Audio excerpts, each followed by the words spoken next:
काई कबीले में होने वाली मुलाकात में सब इस बात पर रजामंद हो जाते हैं कि उस्मान की जुर्म की अदालत सबूत में लगाई जाए।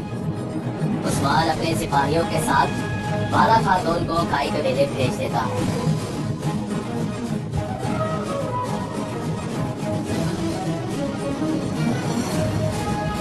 उसके बाद वो शहजादी सोफिया को सबूत के रास्ते में जाते हुए सोफिया के सिपाहियों को मारने के बाद उसे अगवा कर लेता है और करानूस से कहता है कि जाकर यानीस से कहो कि अगर वो जहर खत्म करने वाली दवा देगा तो वो सोफिया को छोड़ देगा।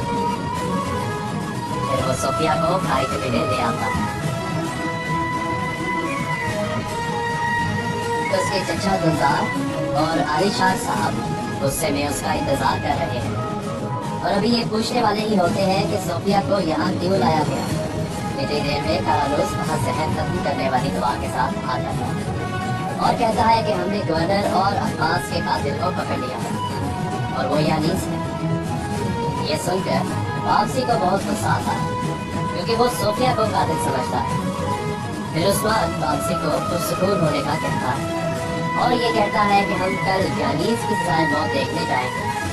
उस्मान शेख हिदाबरी को जहर खत्म करने वाली दवा की बोतल देता है। शेख हिदाबरी बाला खातून को जहर खत्म करने वाली दवा पिलाते हैं और वो उससे सेहतयाब हो जाती है। सुबह के वक्त उस्मान को खबर मिलती है कि शेख हिदाबरी और बाला खातून कबीले से जा चुके हैं। उस्मान उनको तलाश करने बाजार में उनकी दुकान पर जाता है जहाँ उसे शेख हिदाबरी और बाला खातून को लगी, मगर शेख हिदाबरी के लिबास में मलबूस मास्टर यानीस मिलता है